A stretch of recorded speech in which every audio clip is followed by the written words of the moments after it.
कहानी की शुरुआत होती है बहुत समय पहले, जब स्वर्ग से एक छोटी सी बूंद धरती पर आ गिरी। जहाँ वो गिरी वहाँ एक चमत्कारी सनफ्लावर उगाया, एक ऐसा फूल जो किसी भी बीमारी या जख्म को छूते ही ठीक कर देता था। वक्त के साथ सबको इस फूल की कथा मालूम थी, लेकिन इसकी असली जगह कोई नहीं जानता था सिवाय एक बुढ़िया मदर गौथल के। सदियों से गौथल उस फूल की जादुई ताकत से अपनी जवानी को जिंदा रखे हुए थी। वो हर रोज उस फूल के सामने एक खास गीत गाती, फूल सुनहरी रोशनी से चमक उठता और गौथल फिर से जवान हो जाती। मगर एक दिन उसे कुछ सैनिकों की आहट सुनाई दी। वो फूल को टोकरी में छुपाकर भागने लगी। टोकरी पलट गई और फूल का राज खुल गया। सैनिकों ने वो फूल तोड़ लिया और राजमहल में ले आए। वहाँ की रानी, जो माँ बनने वाली थी, गंभीर रूप से बीमार पड़ी थी और अब केवल कोई चमत्कार ही उसे बचा सकता था। उन्होंने उसी फूल का कांढा बनाकर रानी को पिलाया और कुछ ही पलों में वो पूरी तरह तंदुरुस्त हो गई। थोड़े वक्त बाद रानी ने एक प्यारी सी बच्ची को जन्म दिया, रपंजल, जिसके बाल सुनहरी धूप की तरह चमकते थे। राजमहल में खुशी की लहर दौड़ पड़ी। राजा और रानी ने उस रात आसमान में एक सुंदर कंदील उड़ाई और उसी दिन से हर साल अपनी लाडली बेटी के जन्मदिन पर आसमान में हजारों कंदीलें उड़ाने की परंपरा शुरू हो गई। सब कुछ अच्छा चल रहा था, पर एक रात मदर गौथल लौट आई। मदर गौथल, जो अपना जादुई फूल खो चुकी थी, वो महल में चोरी छिपे दाखिल हुई और रापंजल के पालने के पास जाकर वही गीत गाने लगी। जैसे ही गीत की धुन फैली, रापंजल के सुनहरे बाल चमकने लगे, बिल्कुल उसी फूल की तरह। गौथल ने उन बालों को काटने की कोशिश की, लेकिन जहाँ कैंची चली, बाल काले और मुरझा गए। वो समझ गई कि जादू अब रापंजल के बालों में बस गया है और उस रात वो बच्ची को चुराकर भाग निकली। उसे लेकर घने जंगलों के बीच एक ऊंची गुप्त मीनार में जा छिपी। सैनिकों ने महीनों खोज की, पर रापंजल कभी नहीं मिली। राजा और रानी टूट चुके थे, पर हर साल वे आसमान में कंदीले उड़ाते रहे, इस उम्मीद में कि एक दिन उनकी बेटी वापस लौट आएगी। वक्त गुजरता गया। गौथल ने रापंजल को अपनी बेटी की तरह पाला, लेकिन उसे कभी मीनार से बाहर नहीं जाने दिया। रापंजल जब जब बाहर जाने की बात करती, गौथल उसे डराती। बाहर की दुनिया बहुत खतरनाक है, वहाँ डरावने राक्षस रहते हैं जो तुम्हें खा जाएंगे। लेकिन मीनार की दीवारें रापंजल की जिज्ञासा नहीं रोक सकी। हर साल अपने जन्मदिन की रात वो खिड़की से आसमान में उठती कंदीलों को देखती और सोचती, क्या वो मेरे लिए ही उड़ाई जाती हैं? अब 17 साल बीत चुके थे। रापंजल बड़ी हो चुकी थी। उसके बाल इतने लंबे हो गए थे कि पूरी मीनार उनसे भर जाए। वो दिन भर झाड़ू लगाती, पेंटिंग करती, गिटार बजाती, किताबें पढ़ती और अपने प्यारे गिरगिट दोस्त पस्काल से बातें करती। पर फिर भी उसके दिल में एक खालीपन था। वो कहती, कल मेरा 18वां जन्मदिन है, मैं माँ से कहूंगी कि वो मुझे बाहर जाने दे, ताकि मैं उन कंदीलों को अपने सामने देख सकूं। उसी वक्त नीचे से गौथल की आवाज आती।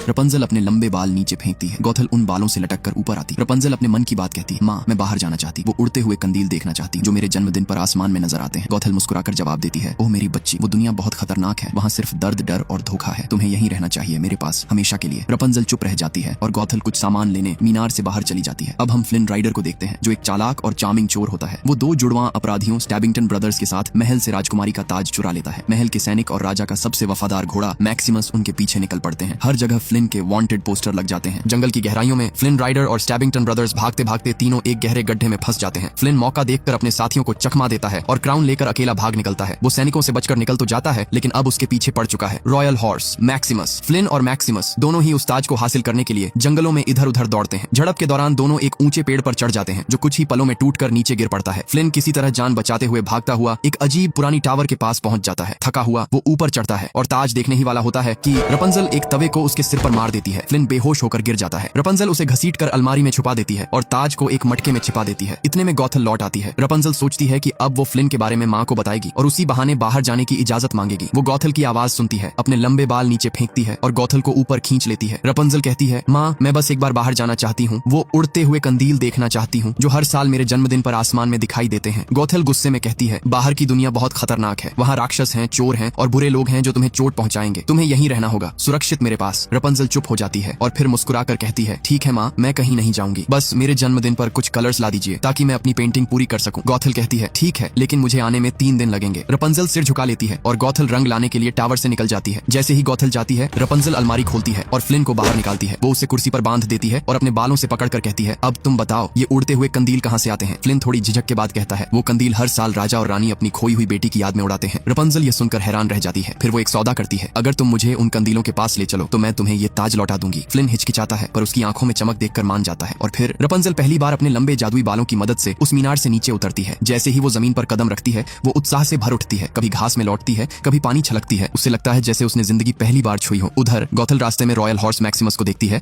और परेशान होकर टावर की तरफ दौड़ पड़ती है। वो रापंजल को पुकारती है, लेकिन जवाब नहीं मिलता। घबराकर वो एक गुप्त रास्ते से अंदर जाती है और देखती है कि रापंजल वहाँ नहीं है। वो कमरा टटोलती है और देखती है एक बैग पड़ा है जिसमें ताज और फ्लिन का वांटेड पोस्टर है। उसके चेहरे पर डर और गुस्से का मिला जुला भाव आता है। वो जान जाती है कि रपंजल अब खतरे में है। सीन बदलता है। फ्लिन और रपंजल एक अनोखी जगह पहुंच चुके हैं जिसका नाम है द स्नगली डकलिंग। यहाँ हर तरफ लुटेरे, चोर और गुंडे बैठे हैं। फ्लिन का प्लान होता है वो रपंजल को इनसे डरा देगा ताकि वो वापस टावर लौट जाए, लेकिन प्लान उल्टा पड़ जाता है। गुंडे फ्लिन का वांटेड पोस्टर देखते हैं और उसे पकड़ लेते हैं। वो बाहर सैनिकों को बुलाने जा ही रहे होते हैं कि रपंजल बीच में आ जाती है। वो सबको रोककर कहती है, मेरा एक सपना है और मैं उसे पूरा करना चाहती हूँ, लेकिन अकेले नहीं, मुझे इस पर मेरा भरोसा है। उसकी सच्चाई और मासूमियत देखकर वो सब धीरे धीरे पिघलने लगते हैं। रपंजल मुस्कुराकर उनसे पूछती है, क्या तुम्हारा कोई सपना नहीं है? और तभी सबका मूड बदल जाता है। सभी अपने अपने सपनों के बारे में बताने लगते हैं। वो एक खुशगवार गाना गाते हैं जिसमें हर किसी का सपना जिंदा हो उठता है। उसी दौरान सैनिक और मैक्सिमस वहां पहुंच जाते हैं। एक गुंडा रपंजल और फ्लिन को एक गुप्त दरवाजे से बाहर निकालता है और कहता है, जा अपना सपना पूरा कर लड़की, और पीछे मुड़कर मत देखना। गुफा के उस अंधेरे रास्ते से गुजरते हुए रपंजल और फ्लिन किसी तरह दूसरी तरफ निकल आते हैं, लेकिन पीछे से मैक्सिमस फ्लिन की स्मेल पकड़ लेता है और सैनिकों को उस गुप्त रास्ते तक पहुंचा देता है। इसी दौरान गॉथल भी रपंजल की तलाश में वहां पहुंचती है। वो एक गुंडे को डराकर उससे सब कुछ उगलवा लेती है कि रपंजल और फ्लिन अब साथ हैं। वही रपंजल और फ्लिन गुफा से बाहर तो आ जाते हैं, लेकिन आगे एक गहरी खाई उनका रास्ता रोक लेती है। पीछे से सैनिक और मैक्सिमस भी पहुंच चुके होते हैं। रपंजल अपने लंबे बालों को झूले की तरह इस्तेमाल करती है और खुद को दूसरी तरफ झुला ले जाती है। फ्लिन पीछे फंस जाता है। वो तवे की मदद से सैनिकों से लड़ने लगता है, लेकिन अब सामने है मैक्सिमस जो तलवार लेकर उसके साथ जोरदार लड़ाई शुरू करता है। फ्लिन बच नहीं पाता। उसी वक्त रपंजल अपने बालों से उसे पकड़ती है और खींचकर दूसरी तरफ ले आती है। दोनों किसी तरह बचकर निकल तो जाते हैं, लेकिन पीछे से डैम टूट जाता है और भयंकर बाढ़ का सैलाब उन पर टूट पड़ता है। रपंजल और फ्लिन एक गुफा में जा घुसते हैं। अंदर आते ही बड़े पत्थर गिरते हैं और गुफा का मुंह पूरी तरह बंद हो जाता है। पानी तेजी से भरने लगता है। फ्लिन बाहर निकलने का रास्ता खोजता है, पर इस कोशिश में उसके हाथ में गहरा जख्म लग जाता है। अब उन्हें यकीन हो जाता है कि वो दोनों मरने वाले हैं। पानी उनके कंधों तक भर चुका है। उस सन्नाटे में दोनों एक दूसरे से अपने राज बांटते हैं। फ्लिन कहता है, मेरा असली नाम यूजीन फिट्जहर्बर्ट है। रपंजल उसे बताती है, मेरे बालों में जादू है। वो आंखें बंद करती है और धीमी आवाज में एक गीत गाने लगती है, जिससे उसके बाल सुनहरी रोशनी से जगमगा उठते हैं। उसी चमक में उन्हें दीवार के पीछे एक छिपा हुआ रास्ता दिखाई देता है। दोनों मिलकर पत्थर हटाते हैं और नदी के रास्ते बाहर निकल आते हैं। दूसरी तरफ गॉथल झाड़ियों में छुपी हुई स्टैबिंगटन ब्रदर्स को देख रही होती है। वो दोनों फ्लिन को मारने की बात कर रहे होते हैं। गॉथल उनके सामने आती है, उन्हें ताज देकर कहती है, अगर मेरी फ्लिन राइडर से बदला लेने में मदद करोगे तो मैं तुम्हें इससे कहीं ज्यादा कीमती चीज दूंगी। लालच में वो दोनों उसके साथ हो जाते हैं। उधर रपंजल यूजीन के हाथ पर अपने बाल लपेटती है और गाना गाकर उसका जख्म ठीक कर देती है। यूजीन हैरान होकर पूछता है, ये जादू कैसे काम करता है? रपंजल मुस्कुराकर कहती है, माँ ने बताया था कि मेरे बाल जन्म से ही जादुई हैं, लेकिन अगर इन्हें काट दिया जाए तो इनका जादू हमेशा के लिए मिट जाएगा। इसलिए मैंने कभी अपने बाल नहीं काटे और कभी उस मीनार से बाहर नहीं निकली। यूजीन थोड़ी देर चुप रहता है, फिर कहता है, मैं एक अनाथ हूँ, कभी किसी का नहीं था, पर अब लगता है शायद किसी का बन सकता हूँ। दोनों की आंखों में एक अजीब सी चमक आने लगती है। वो बस एक दूसरे को देखते हैं और पहली बार दिल से मुस्कुराते हैं। रात बीतती है। यूजीन आग के लिए लकड़ियां लेने बाहर जाता है। उसी समय गॉथल चुपके से आती है और रपंजल के सामने खड़ी हो जाती है। वो कहती है, चल मेरे साथ, ये लड़का तुम्हें धोखा देगा। रपंजल हिम्मत से कहती है, नहीं माँ, यूजीन मुझे चाहता है। गॉथल हंसकर कहती है, तो ये रहा तुम्हारा सबूत। वो उसके सामने ताज रख देती है। अगर वो सच में तुम्हें चाहता है तो देखना क्या वो इस ताज को छोड़ देगा। गॉथल ये कहकर अंधेरे में गायब हो जाती है। थोड़ी देर बाद यूजीन लौट आता है और रपंजल जल्दी से वो बैग छुपा देती है। अगली सुबह यूजीन की नींद खुलती है तो सामने खड़ा है मैक्सिमस, जो अब भी गुस्से में है, लेकिन रपंजल उसे शांत करती है और कहती है, हम सबका एक सपना होता है, क्यों ना तुम मेरा सपना पूरा करने में मदद करो। उसकी मासूमियत देखकर मैक्सिमस भी पिघल जाता है। वो यूजीन से सुलह कर लेता है और दोनों अब उसके साथ शहर की तरफ रवाना हो जाते हैं। वहाँ किंगडम में बहुत चहल पहल है, क्योंकि आज रात लैंटर्न फेस्टिवल होने वाला था, जिसकी सभी तैयारी कर रहे थे। रपंजल अपने लंबे बालों के उलझने से परेशान होती है तो यूजीन उसकी मदद करता है, उसके बाल संवारता है। छोटी बच्चियां उसकी चोटी बनाती हैं और सब उसकी खूबसूरती पर मोहित हो जाते हैं। रपंजल उनके साथ हंसती है, गीत गाती है और सूरज की आकृति की एक खूबसूरत रंगोली बनाती है।